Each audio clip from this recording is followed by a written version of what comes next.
তো আজকে আমি করব আলু দিয়ে আমার কুর্তিতে ব্লক প্রিন্ট। তো এটা হচ্ছে সেকেন্ড পার্ট। তোমাদের সাথে আমি শেয়ার করতেছিলাম যে ফেব্রিক কালার দিয়ে আমি কিভাবে কাজ করি বা এটা কিভাবে কাপড়ে কাজ করে। তো চলো দেরি না করে ভিডিওটা শুরু করা যায়। এই যে দেখতে পাচ্ছ আমার হাতে বোতলগুলো, এগুলো কিন্তু ফেব্রিক কালারের বোতল। যখন আমি ফেব্রিক কালারের জানি না তখন আমি এই কালার গুলো কিনছিলাম, তবে এই ফেব্রিক কালারের কোনো নামই নেই। তো এই নাম ছাড়া বোতল কিনে আমি জানতে পারি যে এটাকে ফেব্রিক কালার বলা হয়। চলো আমার কাছে যে ফেব্রিক কালারটা এখন আছে সেটা দিয়ে আমি আমার এই কুর্তিটায় ব্লক প্রিন্ট করব আলুর সাহায্যে। তো প্রথমেই জামাটাকে ভালো করে ধুয়ে নিতে হবে, ধুয়ে শুকানোর পর আয়রন করে নিতে হবে যাতে জামাটা সোজা হয়ে যায়। এতে না আমাদের ছাপ্পা দিতে আরো বেশি ভালো হবে। আমি যেহেতু আলুতে ডিজাইন করব, তো একটা ডিজাইন আমি আলুতে কেটে নিচ্ছি ছুরির সাহায্যে। আমি এখানে একটা শঙ্খ কাটছি। এখন এই ফেব্রিক কালারটা আমি ইউজ করব যেটা আমি 600 টাকা দিয়ে কিনছিলাম, ওইটার এই পার্পল কালারটা আমি ইউজ করব। এরপর একটা ব্রাশের সাহায্যে আমি আলুর উপরে রং করে নিব। আর রং করার আগে অবশ্যই রঙের বোতলটাকে ভালো করে ঝাঁকাই নিতে হবে, কারণ এই রঙের উপরে একটা পানির আবরণ থাকে, সেটা মিক্স না হলে কিন্তু রংটা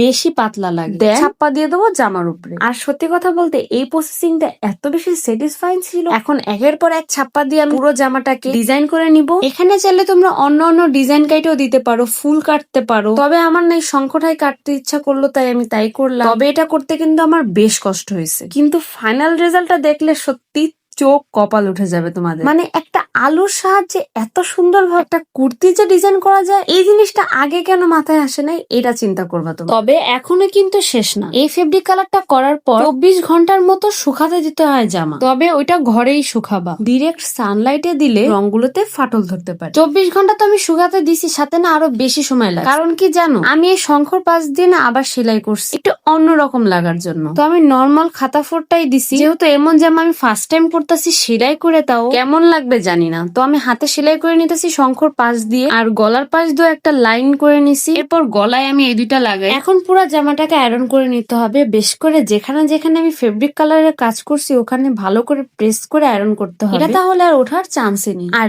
এই প্রসেসিংটা কিন্তু অবশ্যই করতে হবে। এরপরে যদি তোমরা ধোও তবে ওয়াশিং মেশিনে বা ঘষে ঘষে ধোয়া যাবে না, নর্মালি ধোও তবে এটা উঠবে না।